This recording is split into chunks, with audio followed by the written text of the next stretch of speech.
vocês já tiveram a preocupação que a comida faltasse antes de vocês conseguirem comprar?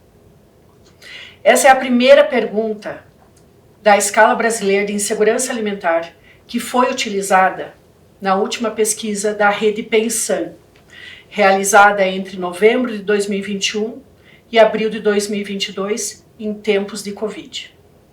Os resultados foram publicados agora em julho e mostram que chegamos à trágica cifra de 33 milhões de brasileiros passando fome. Mas que fome é essa? Que fome é essa dentro de um país que se orgulha de ser o celeiro do mundo, que se orgulha de poder dizer que alimenta o planeta, mas que joga fora ainda 1/3 de toda essa produção no lixo. São 125 milhões de pessoas que hoje farão apenas uma refeição. Infelizmente, temos que reconhecer que falhamos enquanto sociedade. E se nada for feito, essa situação pode piorar. Eu, enquanto nutricionista, a fome mudou a minha vida e ressignificou a minha profissão enquanto eu era ainda estudante. Para isso, eu preciso contar uma história de verão, que aconteceu já no final da faculdade. Eu estava fazendo estágio no hospital.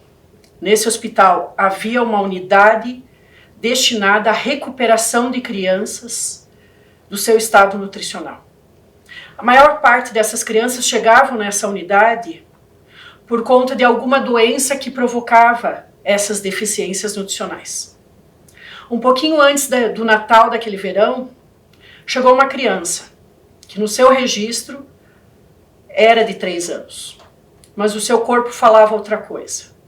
Seu peso e sua altura era de um bebê de 1 ano. Seu corpo carregava marcas de desnutrição que eu só tinha visto nos livros mais antigos de nutrição. Aquele verão, enfim, a gente trabalhou muito para recuperar aquela criança. Já no final, nas últimas visitas, essa criança sorriu e fez um sinal de joinha. Toda a equipe sabia que o fim estava chegando. No final dessa visita, a mãe me puxa no corredor e pergunta: é verdade que ele vai ter alta? E eu respondi: sim, mãe. Aí veio a pergunta que eu não estava preparada para responder. Como eu vou fazer para alimentar essa criança se na minha casa eu só tenho água e farinha? Aquilo corroeu por dentro. Eu não sabia responder. Eu tive a oportunidade de ter os melhores professores, acesso aos melhores livros. Participei de grupo de pesquisa, de grupo de ensino, de pesquisa e extensão, e não estava preparada para aquele tipo de pergunta. Quando eu entrei na nutrição, eu entrei com foco na obesidade. Eu queria encontrar a cura da obesidade. Eu fui uma criança gorda, lutei a adolescência inteira contra o peso, fiz todas as dietas de revista, maltratei meu corpo. Afinal, eu não podia ser uma nutricionista gorda. E nesse momento, foi a virada de chave na minha carreira. Como que eu podia seguir em frente, sendo emagrecionista, se havia toda uma população passando fome? O tempo passou, eu virei professora. Fiz mestrado, fiz doutorado, fiz algumas especializações, participei de muita pesquisa com foco em população vulnerável. Trabalhei com criança, com presidiárias, com catadores e com moradores de rua. E eles me mostraram a fome de verdade. E a gente chega agora em 2022 com relatos bem parecidos daquele verão dos anos 90. Esse é o relato de um fisioterapeuta que também é indagado pela paciente com a preocupação do que vai comer. E a gente se acostumou de ver manchetes de jornal. Manchetes onde que a gente vê a população revirando o lixo, filas para doação de osso, crianças ligando para a polícia para pedir um prato de comer. Afinal, o que é fome? Talvez o relato mais significativo de fome eu ouvi a partir de Elza Soares, nossa eterna cantora, num podcast que ela fez em 2020. Ela passou fome, ela sabe o que foi fome. Ela fala que fome dói, corrói, tira do raciocínio. A fome é horrorosa. Cientificamente, fome é o grau mais grave da insegurança alimentar. Hoje, os relatórios internacionais e nacionais mostram que retrocedemos 30 anos no mapa da fome. Hoje, os nossos números igualam aquele mesmo verão, daquele mesmo momento que virou a minha chave. E a gente tem uma agenda a ser cumprida para 2030. Temos 8 anos para reverter essa situação, para zerar a fome.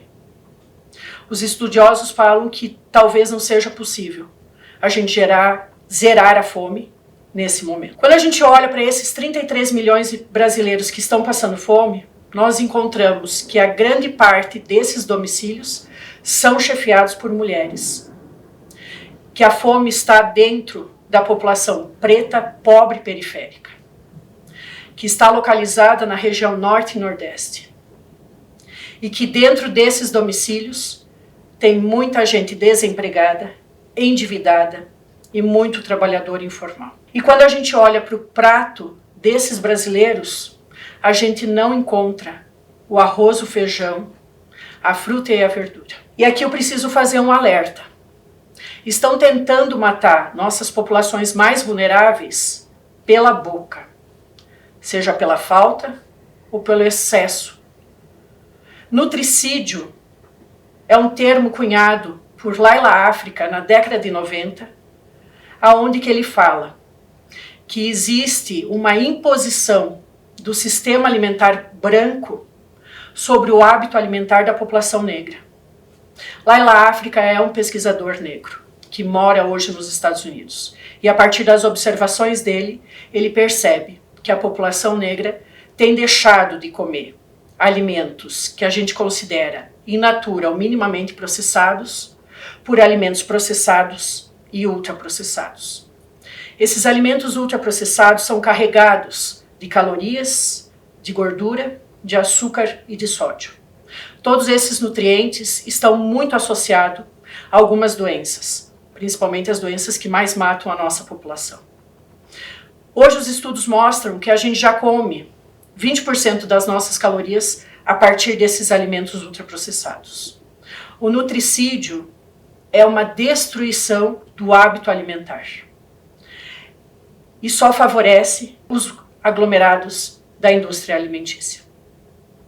Se a alimentação é prevista como um direito social na Constituição brasileira, nutricídio é a violação constitucional desse direito. Chegamos à conclusão que estamos num mundo caótico, num panorama bastante crítico e precisamos fazer algumas coisas. Primeira coisa é reconhecer que existe fome no Brasil. Depois a gente tem que resgatar a dignidade dessa população, reativar a economia, reconectar as pessoas e reintegrar as políticas públicas de alimentação e nutrição com outras políticas sociais. Eu estou tentando fazer a minha parte dentro do ensino da nutrição. Josué de Castro foi um médico, sociólogo, geógrafo, um ativista político acima de tudo. Foi ele quem trouxe a pauta da fome nos anos 40, com a publicação do livro Geografia da Fome. Josué de Castro combateu a fome desde a sua formação como médico. E foi Josué de Castro que trouxe as frases que a fome não é um fenômeno natural, não é causado por guerras e por excesso da população. A fome é um produto, ele é artificial, é um fenômeno político, aonde ocorre a concentração de riqueza e a falha na distribuição da alimentação. Se hoje nós somos 190 mil nutricionistas no Brasil, é graças a esse médico que regulamentou a nossa profissão. E a gente tem que olhar um pouquinho mais para os ensinamentos de Josué de Castro para a nutrição. Ele falava muito sobre o combate à hiperespecialização do conhecimento. Ele falava sobre o caráter interprofissional que nós deveríamos ter.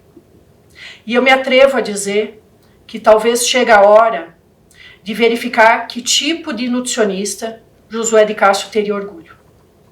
Talvez para isso a gente tenha que rever as nossas diretrizes curriculares, o nosso perfil do egresso, as nossas competências, o nosso método de avaliação e nosso processo de ensino e aprendizagem.